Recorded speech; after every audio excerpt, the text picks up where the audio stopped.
And the purpose of intersectionality is to suggest that unless you rank high, we can determine the value of your opinion by the value of your identity, which seems kind of racist, doesn't it? But that's how it works. So if you are the unicorn of intersectionality, right? If you are the bisexual, transgender, female, little person with a disability, 3/4 black, 1/4 Native American, then we can all go home. No one ever gets to have an opinion again.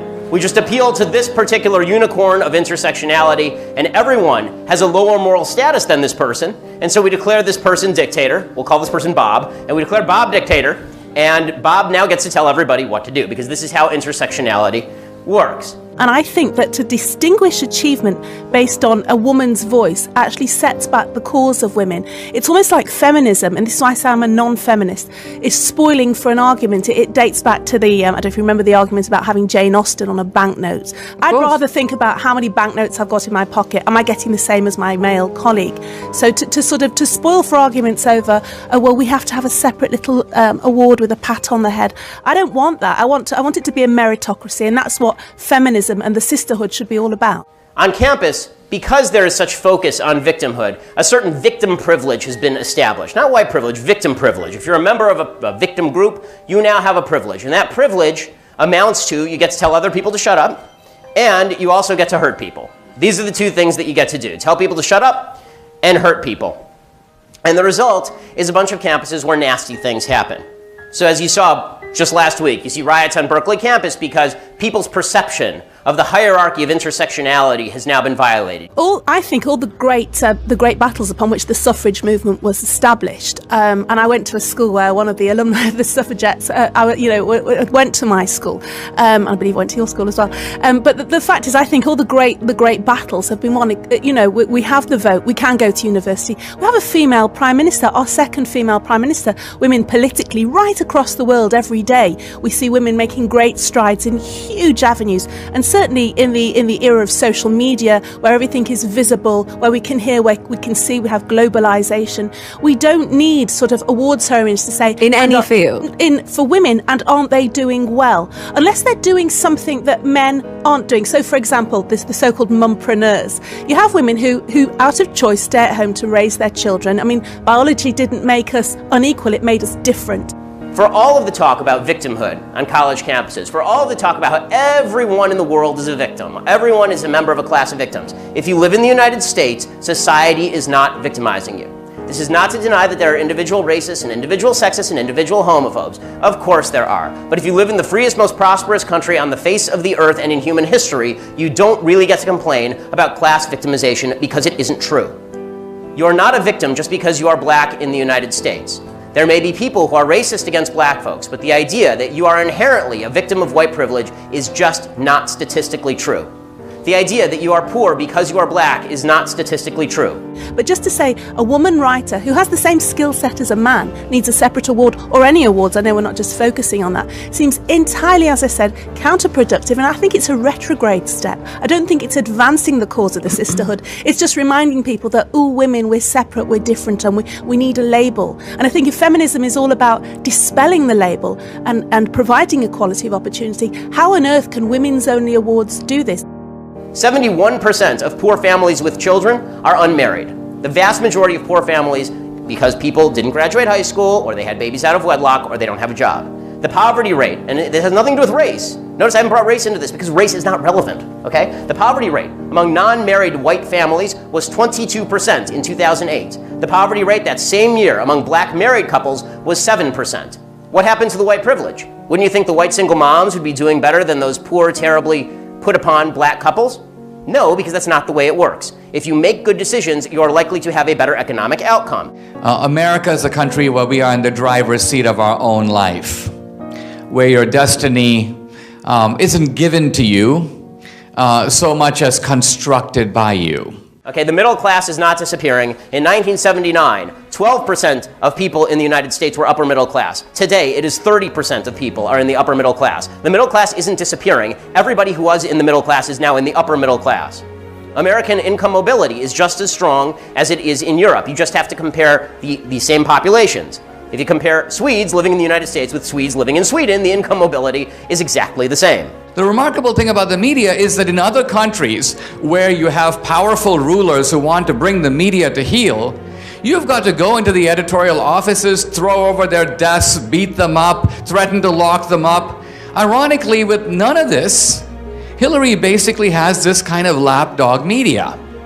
And by lapdog media, I mean, I'm not talking about the obvious fact that, gee, you know, we all have unconscious biases and we can't help them seeping into the way we write. I'm talking about people egregiously violating basic journalistic ethics. Pretty much the only investigative journalism we've been seeing in America in the last year has come from WikiLeaks. Let's talk about the people who are really taking advantage of the system. The people who are really privileged. I'm of course talking about the nefarious Asians. Okay, the Asian community in the United States, that's the single highest earning group in the United States, are Asian Americans. Is that because the system is replete with Asian privilege? Is it because the Asian founders wrote the Asian Constitution? Is that because the Constitution of the United States is written in Korean? Or is it because there are a bunch of people who live in the Asian community who follow these three basic rules, work really hard, and do well for themselves? Okay, you also hear that white privilege is responsible for differentials in crime.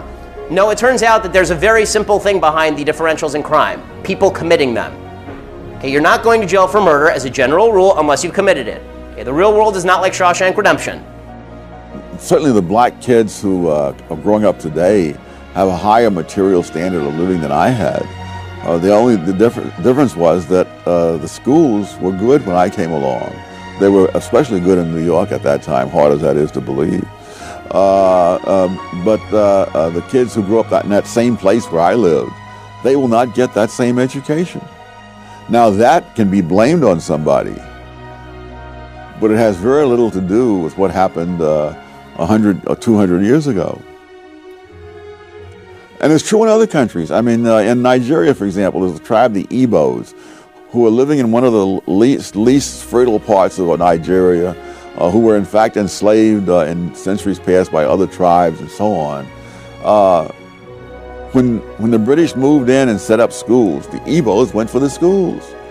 By the time Nigeria became independent, the Igbos had climbed above the other groups that had been ahead of them to begin with. Okay, felonies are actually under-prosecuted in the black community. Police are less likely, by statistics, to kill black people than white people in shooting scenarios. In 2015, cops shot 987 people. 26% of those shot were black. The vast majority were not black. And that sounds like a high number for black folks, except for the fact that nearly 50% of all murders in American society are committed by people who are black. Police officers are nearly 19 times more likely to be shot by a black male than an unarmed black male is to be shot and killed by the police. But there are all kinds of cross currents of factors.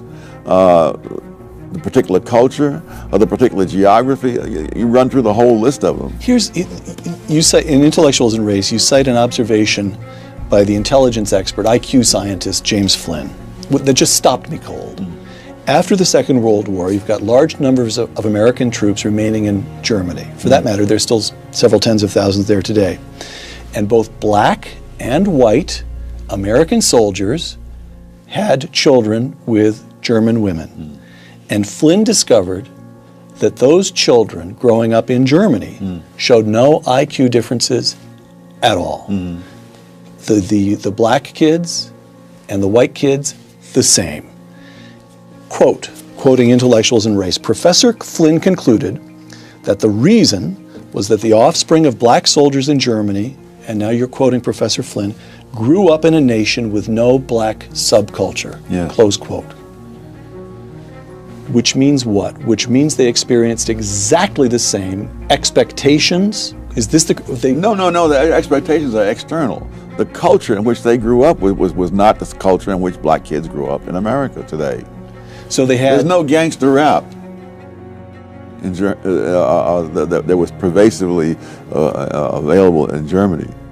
They'll tell you in all your sociology courses that implicit bias will show that everybody's a racist, and then they tell you to go to a computer, and then they flash a bunch of words next to a bunch of faces, and they tell you this means that you are a racist or this means you're not a racist. Unfortunately, it's a bunch of crap. The creators of the test say there is no correlation between how you do on the implicit bias tests and how you act in normal life. They also say it is not statistically significant or replicable, meaning that you can take the test twice and get two different answers, which means it's a bad test.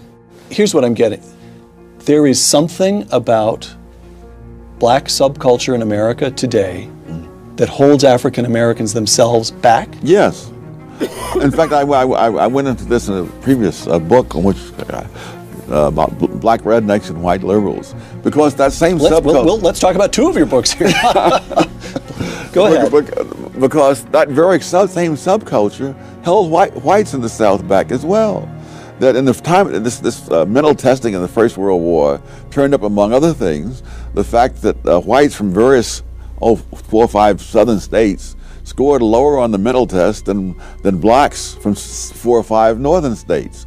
And so it really was a question of the subculture that was there, which was a handicap to both.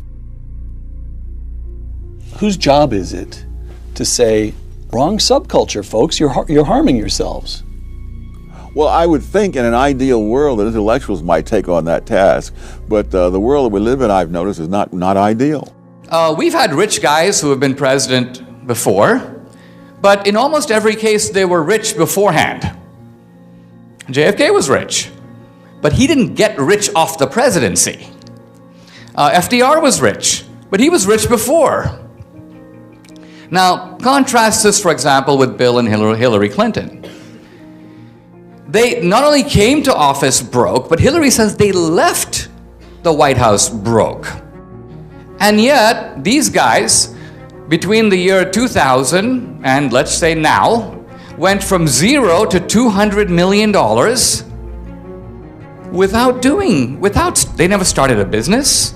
They didn't invent the iPhone. So the question becomes, how do you pull this off? I mean, Donald Trump, whatever you say about that guy, he built a bunch of buildings. He did real estate development, so that's his product, buildings. What is the product that the Clintons were selling that enabled them to become centimillionaires